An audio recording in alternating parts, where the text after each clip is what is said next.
This video is power-packed. It's full of wisdom and knowledge, and of course, the understanding by the Spirit of the Lord. You want to know why you've been in the same situation over and over again? Please watch this video. I assure you it's going to bless you and it's going to move your mind from one dimension to another. Please watch. Condition that they talk about, or in the condition that they feel, they are prisoners of thoughts. Most poor people are prisoners of thoughts. You are the reflection of your thinking. You are the character of your mind. The life you live today is a manifestation of the inner workings of your mind. And that controls how people perceive you and how people relate to you on a regular basis. It controls what happens to people when they come into your world. Thoughts have a force field. I wish that maybe I should give you a good definition of thoughts, because sometimes, we use words that are common, but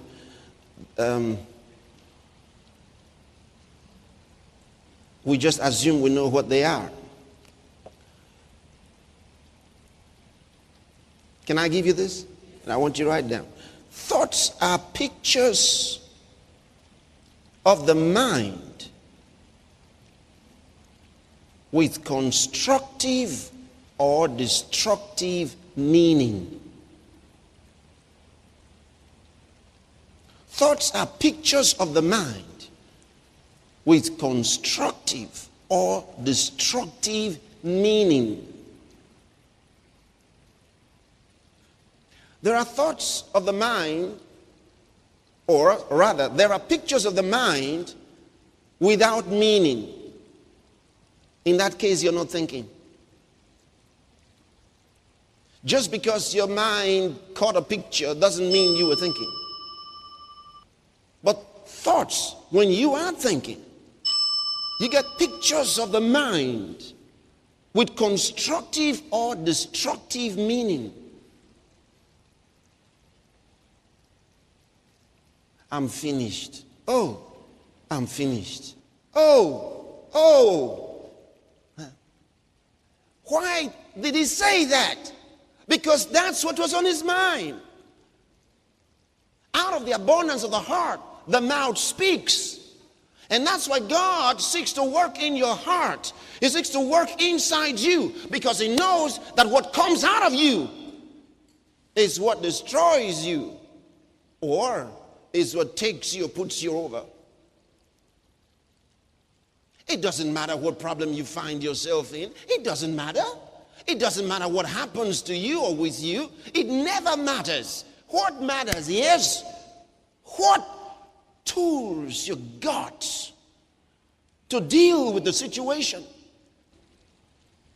And one of the most important tools is your thoughts. Your thoughts. Thoughts of fear, destroy. Thoughts of impossibility, destroy. Thoughts of weakness, destroy.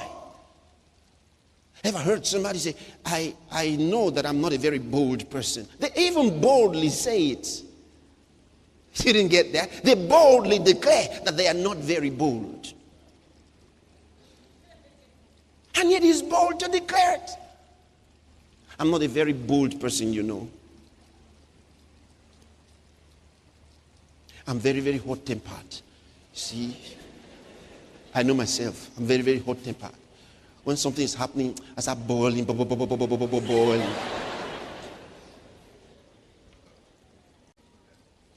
You see, he is the character of his thoughts. He's come to understand himself.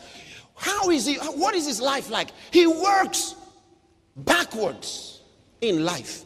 Because he creates his future by looking inside him in the negative character of his mind and seeks to project that into his future.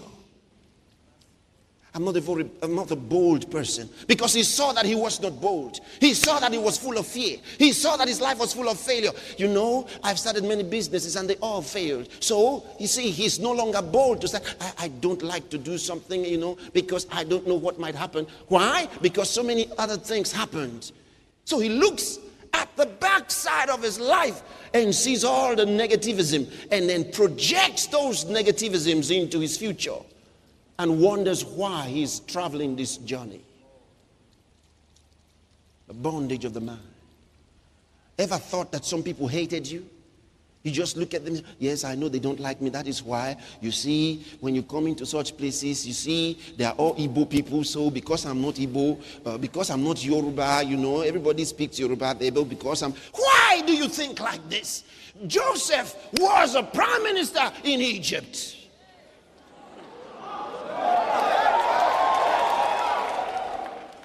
It's God. Listen, your life is not the way it is because you are in the midst of Hausas.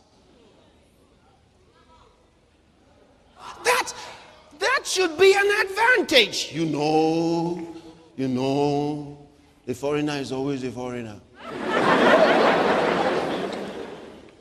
If you are not in your country, no matter how things happen, well, they will later come back to square one. What kind of life is this?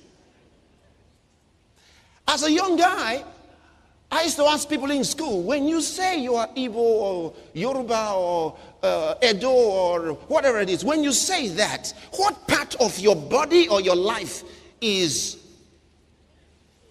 what part of it? If you were dissected, what part of your body will be characteristically Hausa?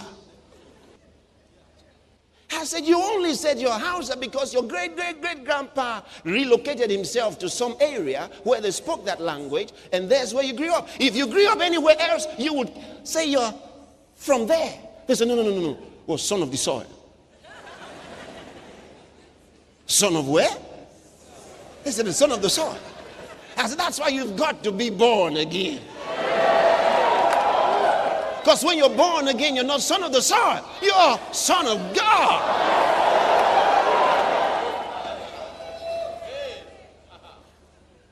You see, my roots are, you know, people, they like to act like they are cultural.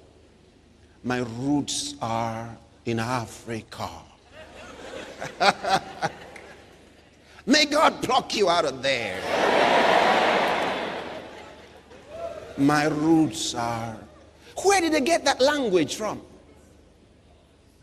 From somebody else who was just as dulled as them. Are you saying that we should not be cultural? This is our culture. Where did you get it from? Our great.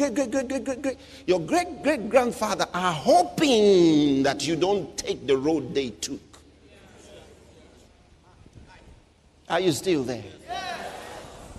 There's a greater life out there. Are you listening? There's a greater life. Don't be in the same bondage your great-grandfather was in. Hope you enjoyed the video. Kindly share what you think about it and what you've learned. God bless you.